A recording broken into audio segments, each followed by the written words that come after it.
Hey guys, welcome back to another video. So today I'm going to be talking about, I'm doing a run through of what lures I use and why I use them.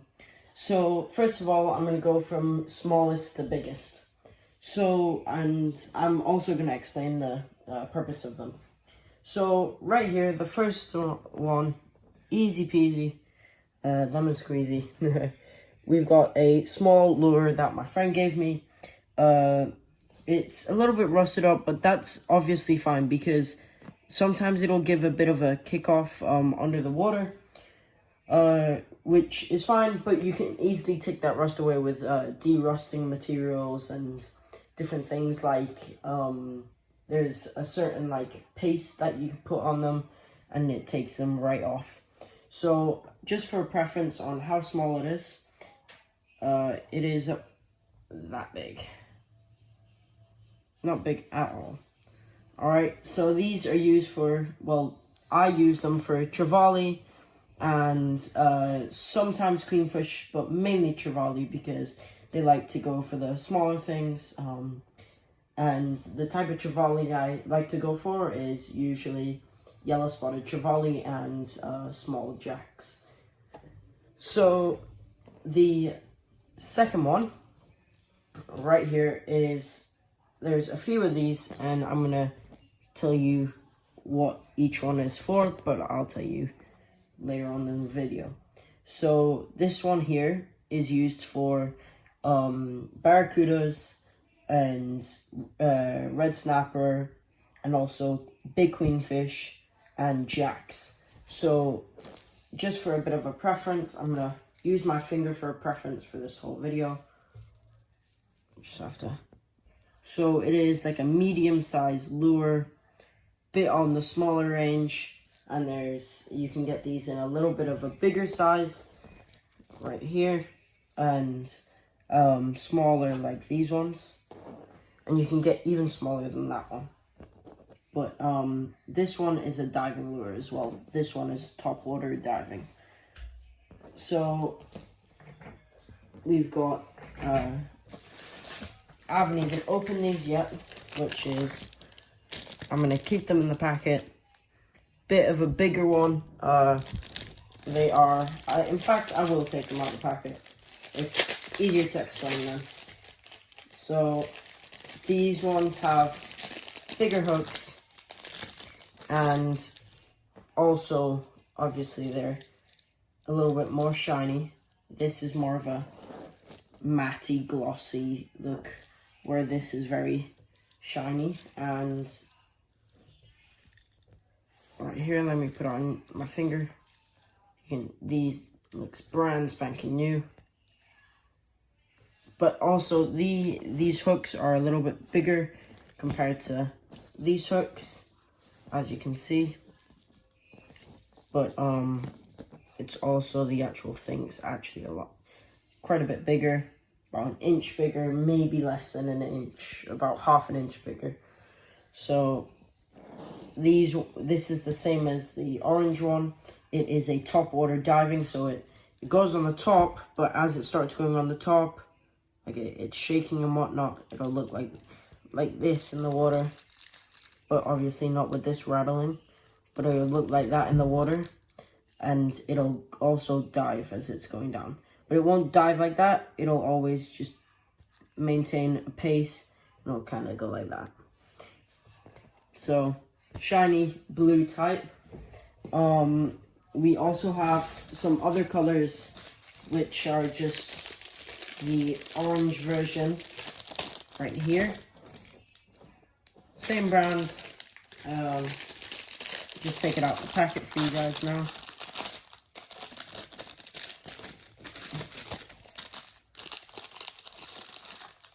Go, put this to the side. So this right here is a orange and reddish, yellowish version of it. Nothing much, just the same. But yeah. And then we've got one more color. Well, I've got a bunch of colors, but I picked out these three main colors. Each color, like the darker ones go for the darker, like the blue goes for like the light water, and then the kind of clear ones go for, well, the kind of light ones go for the dark and light water. Let's kind of take this out of the shot. There we go. So this one is same size, same everything. Blue eyes, as you can see right here, which I really like, is the feature. But then I also have some quite strong hooks. As you just seen, I almost hooked myself, so I have to be careful. Some amazing colors, got a kind of a gloss to it, open socket for it to add more weight to it, but it's very good. So now we're gonna go into kind of like the spinners, whatnot. Oh, I've got one more. I'll just keep it in the packet for this one. Shiny blue and pink top, shiny on the sides, and red eye. Yeah, just keep these on in the packets. But then now what I'm gonna do is I'm gonna kind of show you one of the spinners. So here is a spinner. It is a rather bigger spinner for like queenfish and GTs and different things like that. Get a close up on it. There we go. Very easy, but very, very good. All you have to do is tug at it and tug and tug. What you'll have to do is it'll usually stand on the side like that. So if you're looking at it from the side, get cleared, there we go. Looking from it from the side, it would always go tug, kick up this way, spin around, tug, and obviously it's rusted here. I didn't notice that, but it has been rusted a little bit. One of my friends gave me this one as well. Easy to use. Same guy that gave me this one. He was trying to get rid of some stuff, so he gave me these. But this one's really good as well. I've got a few more spinners back downstairs, like outside where my fishing gear is at. But yeah. So now I'm gonna show you what have we got? Oh, popper. This is really good. One of the hooks have came off from the back because I had to take it off for a different lure. But I'll just put another one on the back. I'll probably put a smaller one at the back and a bigger one at the front because the smaller fish tend to hit the back and the bigger fish tend to grab it like that and the smaller fish go like that. So like trevally, they're not too big. They're about 12, 13, 14, 16, 17, like 19, 26 inches. Like it just varies. They usually get like 26 inches and smaller. So this is a redhead popper with a smaller hook, just smaller variant of a hook. These, what happens is there's a tutorial that I put out recently, and all you do is, literally yesterday I put it out, in fact, and you just tug and it dives, but it spits up water out that way. So that's quite cool. It's a top water, so you stay on the top, dive, float back up, dive, float back up, but it makes it sound, so it's like,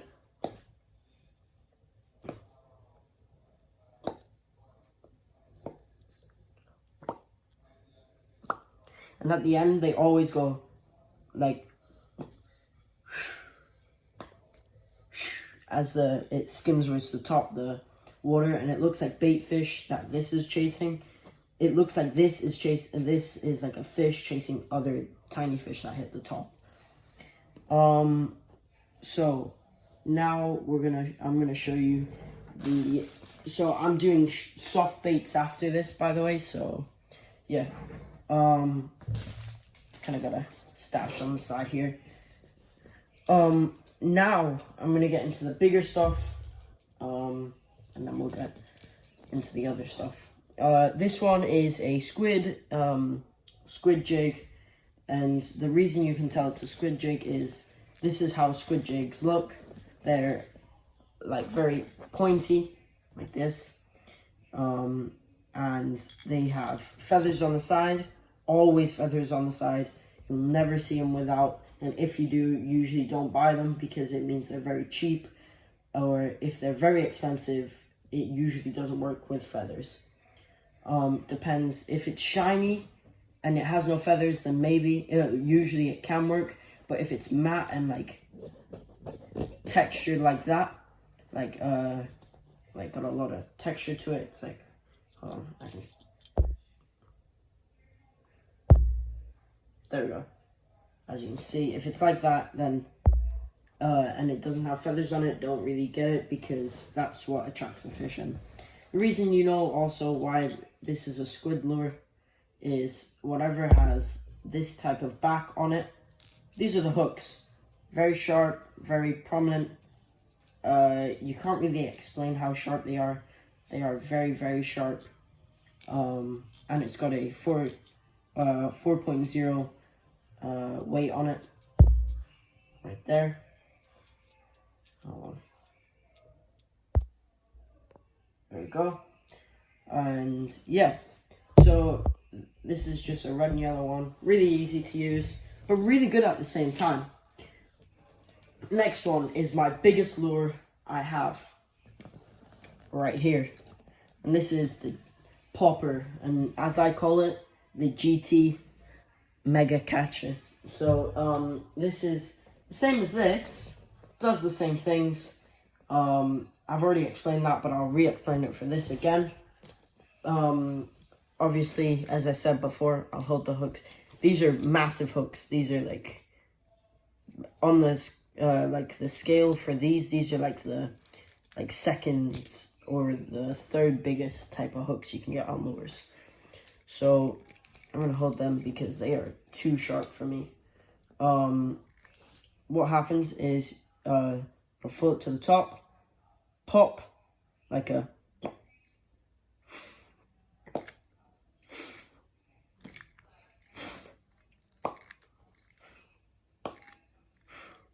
like that.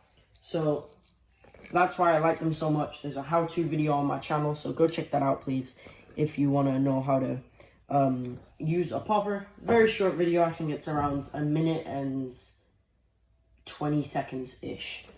So just another preference from the finger. There we go. It's very shiny. Got a shiny piece of filament in there. But yeah, so that's the biggest lure I have. Now what we're going to do is we're going to get into kind of the hooks, and then we're going to do the soft baits, in fact, because we'll do lures then kind of hooks. I'm just showing my biggest hook and whatnot. So right here is the first soft bait. I've still got a bit of line on it from when I caught a fish. So these are used for flatheads and usually GTs, jacks, trevally, queenfish sometimes, most probably not. But yeah, obviously it's a shrimp, and this goes up and down. So when you're jigging it, imagine that's the sand right there, like under it. So it hits the floor, right? So it comes down. There's always that will kind of keep this up, and that will kind of keep that up. But that part will always hit first, because it's designed to look like a shrimp diving down. So they always will kick up and then let themselves dive down. So what happens is, as it's diving down, as you like cast it out, it'll dive down, hit the bottom, but then you'll jig it. Hold on. You'll jig it, and it'll go up, and then it'll obviously, I can't do it right now because of the type of thing, but basically, hold on, jig, jig, and hit back down, jig, hit back down, jig, you like kind of like that. So these right here, these sparkly bits, are very like shiny, so they glow up in the water and whatnot, especially when it's dark. I don't know if I can show you. No, you probably can't see it. Tiny bit. But the light's on, obviously, so. Yeah, so that's how they work. It's soft. As you, hold on, let me. Easy to come off. And just take it off like that. But I'm not going to take it off because it messes up this, and you have to spend quite a few hours putting them back on just for one. Right, so now I have these. So I'm going to just chop this off here. I have my pliers. I'm going to show you about these pliers as well. So I had a bit of line there. So I have two different colors that I use usually. Three, sorry. So it's just a normal jig head. They end up looking like this. Like, hold on. I'll try and. Like that. Flip it over, show you how it originally looks. Just because it's hit the rocks that it looks like that. Right, that's it from the top. And that's what it does. And basically what happens is, this at the back, it just curls. Does that. So, it usually, like if you kind of seen that, it usually just curls like that. And that's what it does, and it goes and you jig it down, and even when it's dropping, it's just because the water's pulling it, and it just kind of just spins as it's dropping, but it'll spin slowly, kind of like that. It'll flutter, oh, hold on. It'll flutter, and it'll jug back up, but it'll go really fast on the tail, and then jug back down. And that's what these I mainly use for trevally. The trevally go for these and these. That's what they go for. They come for these, like a pack of dogs. I'm not even joking. Like, pack of dogs for dog food. I'm not even joking. Or treats. So I use this bluish, type color. They all have, sparkles in them, just to clarify that. So I use this bluish color with a little bit more sparkles in it. Then I have these two, which are red and green, with less sparkles in them, because this needs more because it's a bit smaller. So just so you can see, taking it off, dead easy. How to put them on is you put the hook down the middle of them like that, and if you can see it right there, I don't know if you can see it, but then you tuck it out where you think it won't actually work, and it actually just comes out like that. And you've seen this part right here, that'll make sure it doesn't leave. You just try and press it in as much as you can, and obviously then it looks like that. Obviously you'll put that inside there, but you have to really force it in. You have to really, oh, hold on. You have to really force it in, and you have to be on your game to be able to just straight away do it. I wonder if I can do it with this one. I'll just show you what the green looks like. You can get different color jig heads, but I always really like to use the orange because it just so prominent.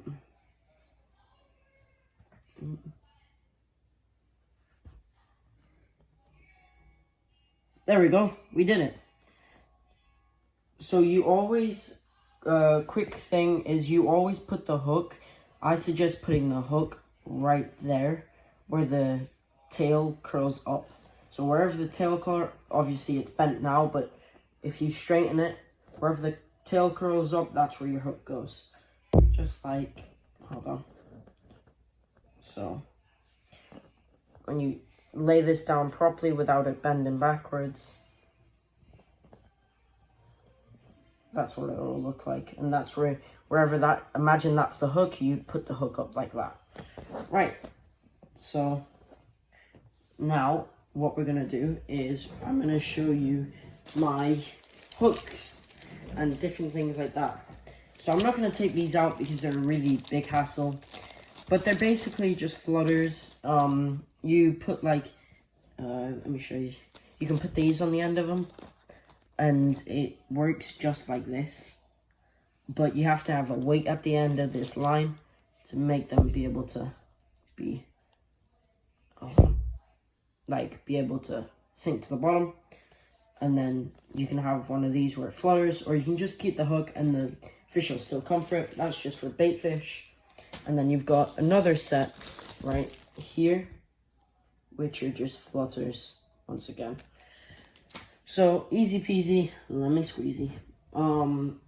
Now what we're gonna do is I'm gonna show you the last little hook. These are for GTs and live bait, or shrimp bait, sorry, and live bait. My general size hook that I use for the fish when live baiting, or usually casting out like shrimp and whatnot, I'll always only use live bait and shrimp. So there we go, live bait for barracudas and queenfish and red snappers and grouper. I haven't caught grouper yet. So yeah, that for that, and shrimp for like basically everything. Except for barracuda and like the predator fish, like the live fish that chase like the live bait. Right, so I'm gonna show you what I use for leader on my big rod. It's a 0.70 Warbird. I don't really know this company, but I just bought it in a store, and it works really well. Warbird, sorry, 50 meters, 60 pound Warbird Flandin. So flexi shock quality shock leader. So it's a leader line. And so you can read that. There we go. And also, this is how thick it is. Really, really thick stuff. So, yeah. And I'll just show you the general tools I always have when going fishing. A must-have for me. So, first of all, main thing. Always bring these guys. Pliers. So, my pliers is my number one thing. It has my cutting tool right there. Right there. If you can see them right there. It grabs the hooks for me out of like the fish mouth. It's just general, easy, normal pliers to use, but they're fishing pliers. That's why it'll have these, and like it looks different. It's got a tongue on it and whatnot. So, then we've got the de-hooker. Right here, what'll happen is this goes down your line for like hooks like this, and it'll slide down your line around this, and you put it down to about there, and you tug like that, and it'll flip them. So it'll go like this, and then it'll force out the fish mouth, and this just goes when it's like really tight in the fish mouth, like right at the back, and you just pull it out safe without the fish getting rehooked like anywhere really badly. So then you can do that with lures and whatnot as well. This one's good. This is for when like I catch barracuda and like the bigger fish. You hold it like that, and imagine this is the fish gill, right? So there's a hole where the fish gill is and the mouth, right? So it goes in there. So that's the mouth right there, and it's gonna close, and there's some like a slit for the gills right there. So there's always slits, and as it closes, so what you're gonna do is you're gonna open it, put it round like that, and obviously it'll close its mouth, but then there's a connection there for the fish's gills, so it won't come out. When you're holding the fish, they'll just hang like that. So, last thing, this is for when I want to keep the fish. I'm gonna actually show you. It's a gaff, so a telescopic gaff. I always have one that has a little handle thing that goes around your wrist, because if a fish ever takes off when you gaff them, you just spread your arm, and as the fish goes, it goes like that. You grab this and you tug them near you. So this right here extends all the way out like this. But then I always like to add a protector, which is like a cork from a wine bottle, or just any bottle that has a cork on it, just like this. And I just like to kind of stab it through and just kind of make that hole, and then pull it out, and usually it'll come out like that. So there's the hook. This will always, so you tug here. Imagine this was the fish skin. I won't do it, obviously, but imagine that was the fish skin. As soon as they're in the water and you want to keep it, the fish only do this when you want to keep it. You tug down at them and you release your hand from here, and you put all the force like this. And what will happen is it'll hook, it'll go down into the skin, pierce through the skin. Imagine this was the skin here. Pierce through the skin, and then tug up, and it'll drag them like that. So I'm gonna get a blanket like this. That's why I kept a blanket here. And imagine this is the fish skin, right? What's gonna happen is you're gonna put it down like near them where it's out, and you're gonna tug, and obviously you've seen that, and obviously it's just gonna gaff them through, and you're gonna pull. All right, just like this, pull, pull. I'm not actually putting pressure on, leaving it to here, just so you guys know. Oh, wow. But yeah, just push that way. But that's how to use the gaff, and always make sure when you're carrying a gaff, because if police see it, and you've got it in your handheld bag, and it's out like this, they can pull you over, especially in like the really safe countries, like different countries that don't allow you to carry stuff like this. You always want to keep it like this, especially when you're a kid. You want to keep it like this because they will take it off for you, just for safety as well, so you don't get hooked. Other people, your friends, your family, other people that are walking by, and people don't get scared. And never keep it on outside your bag. Keep it inside your bag where no one can see it, because they can get scared of it. Because at first, it can look like a firearm like this. That's what one of my friends told me before. He recognized someone because he's got a gaff, and the first time he found out about gaffs, he didn't know about them before, and he thought it was a firearm. So he asked them if it was a firearm just in case, and they said no. So yeah, hey guys, thank you for watching my video. It's been a great pleasure making this video as well. Obviously knowing it'll help a lot of people on starting fishing in Abu Dhabi and fishing around the world. If you want to go like and subscribe, go ahead, turn on notifications if you want to get notified when I post videos. If you didn't like the video, you can go dislike if you want. And if you have any improvements for me, please go ahead and straight in the comments, literally type it up. I won't get offended. Just tell me straight away. Maybe next time do this, or maybe next time go ahead and better lighting, or better area and space, or better audio, like something like that. But if you think I need to improve on anything, go ahead. So once again, like, subscribe, turn on notifications. Have a lovely day, and see you again on the next video, Abu Dhabi Fishing Family. I'm out.